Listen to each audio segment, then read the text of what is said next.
Kisah Abdurrahman bin Auf sejatinya adalah bukti bahwa mentalitas pejuang dan semangat kemandirian adalah kunci utama dalam membangun kehidupan. Saat banyak orang mengeluh karena tidak memiliki modal, Abdurrahman membuktikan bahwa modal terbesar dalam berdagang bukanlah uang, melainkan kejujuran, kerja keras, dan komitmen untuk terus belajar. Ia tidak merintis bisnis dengan fasilitas, tapi dengan keberanian untuk mengambil risiko dan tekad untuk tidak bergantung pada orang lain. Filosofinya sederhana, Allah tidak akan menyia-nyiakan usaha hambanya yang bersungguh-sungguh. Dalam waktu yang tidak lama, ia sudah mampu meraih keuntungan dari aktivitas dagangnya. Tapi yang lebih luar biasa, ia tidak lantas menjadi sombong atau angkuh. Justru sebaliknya, semakin kaya, semakin dermawan. Ia menjadi lumbung harta bagi perjuangan Islam. Dalam Perang Tabuk, ketika kaum muslimin kekurangan logistik, Abdurrahman datang membawa emas dan perak dalam jumlah besar. Bahkan, ia pernah menyumbang setara dengan hari ini sekitar miliaran rupiah hanya dalam satu kesempatan. Rasulullah pun mendoakannya dengan doa yang sangat istimewa. Semoga Allah memberkahimu dalam apa yang engkau miliki. Namun, Abdurrahman tak pernah merasa cukup. Ia sadar bahwa sebanyak apapun kekayaan yang ia miliki, semua itu hanya sementara. Ia hidup dalam kesadaran bahwa dunia ini hanyalah tempat persinggahan, dan kekayaan hanyalah titipan.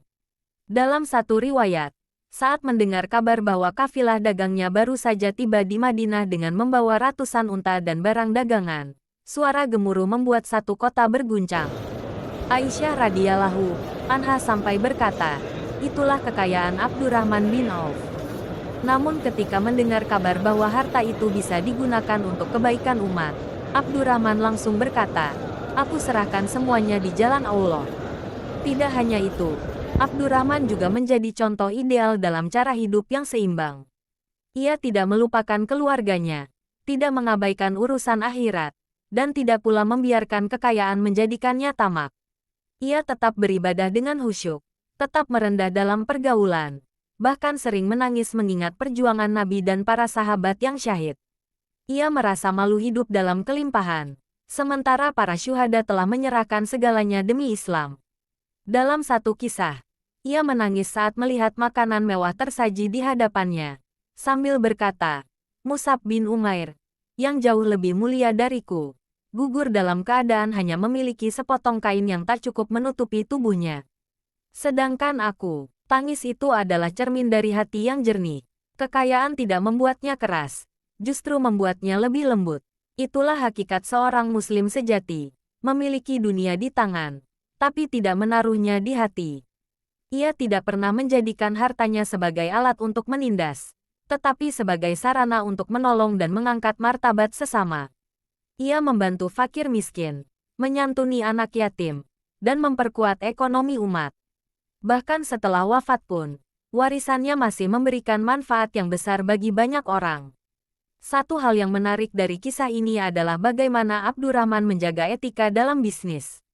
Di zaman kita hari ini, banyak orang berpikir bahwa bisnis itu harus licik, penuh tipu daya, atau mengejar untung dengan mengorbankan kepercayaan. Abdurrahman menolak semua itu. Ia membangun reputasi dengan kejujuran, tidak pernah menipu takaran, dan tidak pernah menzalimi pelanggan. Ia tahu bahwa rezeki datang bukan dari kelicikan, tetapi dari keberkahan.